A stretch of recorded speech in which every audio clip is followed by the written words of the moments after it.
The Lord be with you. I'm Deacon Keith Fournier, and our first reading is from the first book of Maccabees. King Antiochus, meanwhile, was making his way through the upper provinces. He had heard that in Persia there was a city called Elymais, renowned for its riches, its silver and gold, and its very wealthy temple containing golden armor, breastplates, and weapons, left there by Alexander, son of Philip, the king of Macedon, the first to reign over the Greeks. He therefore went and attempted to take the city and pillage it, but without success. The citizens having been forewarned, they resisted him by force of arms. He was routed and began retreating very gloomily toward Babylon. But while he was still in Persia, news reached him that the armies which had invaded Judaea had been routed, and that Lysias in particular had advanced in massive strength, only to be forced to turn and flee before the Jews.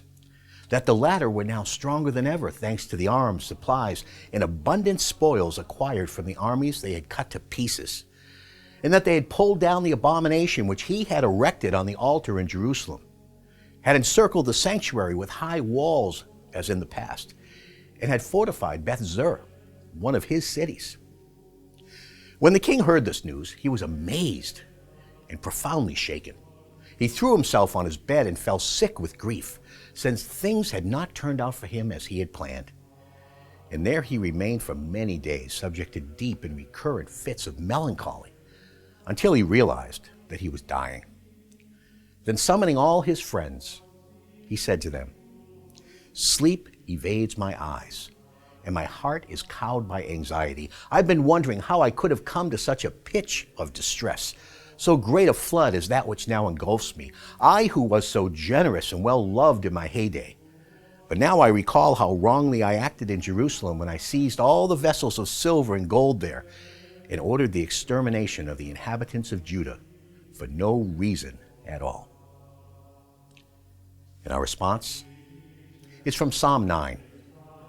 "I rejoice and delight in you. I sing to your name, Most High. My enemies are in retreat. They stumble and perish at your presence, for you have given fair judgment in my favor. Seated on your throne as upright judge, the enemy is wiped out, mere ruins forever. You have annihilated their cities. Their memory has perished. See, Yahweh has made himself known, given judgment. He has ensnared the wicked in the work of their own hands. Muted music, arise, Yahweh. Human strength shall not prevail. The nations shall stand trial before you." A reading from the Holy Gospel according to St. Luke. Some Sadducees, those who argue that there is no resurrection, approached Jesus, and they put this question to him.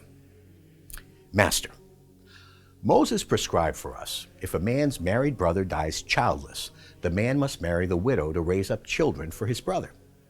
Well then, there were 7 brothers. The first, having married a wife, died childless. The second and then the third married the widow. And then the same with all 7. They died having no children. Finally, the woman herself died. Now at the resurrection, whose wife will she be, since she had been married to all 7? Jesus replied, "The children of this world take wives and husbands, but those who are judged worthy of a place in the other world and in the resurrection from the dead do not marry, because they can no longer die. For they are the same as the angels, and being children of the resurrection, they are children of God. And Moses himself implies that the dead rise again in the passage about the bush where he calls the Lord the God of Abraham, the God of Isaac, and the God of Jacob. Now he is God, not of the dead, but of the living, for to him everyone is alive." Some scribes then spoke up. They said, "Well put, Master." They did not dare to ask him any more questions. The Gospel of the Lord.